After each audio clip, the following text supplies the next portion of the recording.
So here's one totally out of left field, and I actually kind of support this because it makes it more affordable.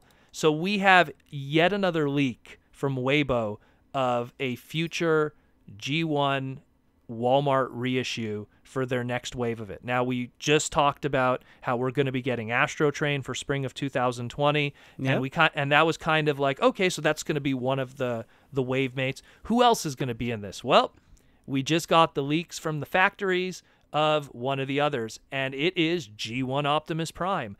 But again, wow, okay. But the way that they're going about this, which is fascinating, and it makes it hella more affordable, is they're releasing it in a smaller, more, modest box. It's very similar to the original G1 Optimus Prime box, but obviously a lot smaller. Why? Yeah. No trailer. Wait, what? Whoa. Slow. What do you mean no trailer? What do you mean no trailer? Keep in mind, Wendell did not realize that looking at the photos. Like, all I saw was Siege Optimus Prime next to this one. I'm like, okay, yeah, cool. Yeah, okay, it's that size. That's pretty cool. And then they're standing next to each other. Yeah, cool. And then it shows it in its little plastic case here, and it's like, okay, cool. Little bubble. But the little bubble, it comes with 2 guns.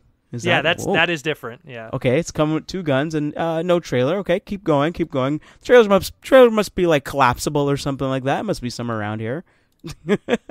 So, but now I realized that it doesn't have it. Oh, it's 2 different guns. Oh, okay. So what's going on here essentially is it's the 2 different guns that came with the original toy. One had a wider base, one had a smaller base.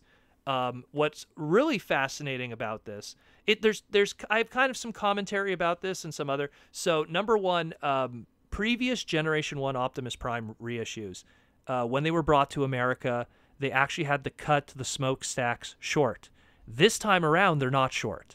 I don't know if this is something that's going to be changed later, or if they've actually somehow figured out a way to legally release this toy in America with the long smokestacks. So spring-loaded smokestacks. Yes, I don't know. Collapsible smokestacks. Something, but it's cool that they're able to get away with that. Now, number 2, this is the 1985 rub sign version.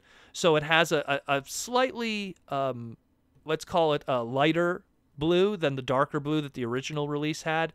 And then, of course, like there's so many variants of G1 Optimus Prime throughout the years in different colors of blue, different sizes of the fists. So essentially you get the 2 fists that always get lost, the Optimus Prime base body, and the 2 guns, the Ion Blaster and his other variant gun. And that's it pretty much. But the fact of the matter is that, the fact that you get it simply like this, it's a nice display piece to have your G1 Optimus Prime. You don't need to have the trailer, which would probably add a considerable amount more of value to the cost to buy this thing. Which is a little bit surprising to me.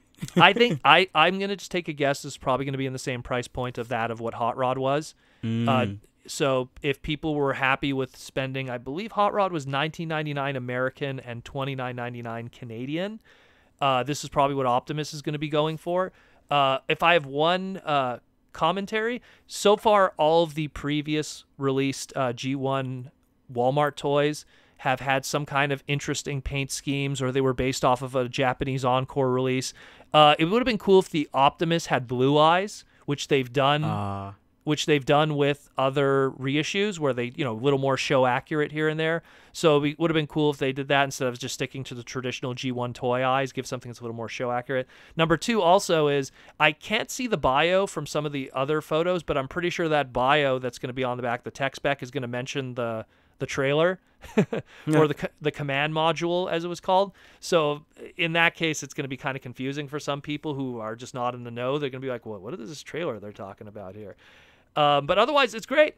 It's great. It's absolutely spectacular. I think this is a smart way to go about it to make it affordable so that they don't have to worry about, just like, oh my God, we're going to have all these big Optimus Prime trailers. And it also opens up the price point for if they do want to use a larger character, maybe an Ultra Magnus. That's true. Like if they want to use Ultra Magnus. Again, that's another mold that's been used before in America multiple times, so they could just straight up reissue that. And I think Ultra Magnus makes a lot more sense. Like Prime without his trailer, you're not missing too much in robot mode. Ultra Magnus without his trailer, you're missing a large part of that transformation. So, I mean, that's just an assumption. Don't take my word for it. But you're this missing is the character, basically. yeah, you just have white. You have white Prime. You know, Yeah.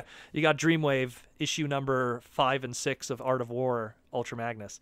But yeah, this is great, awesome. Definitely let us know what you think. I think this is a very smart move by Hasbro because it just makes it a lot more affordable to put it out there for people. And it's very people, different.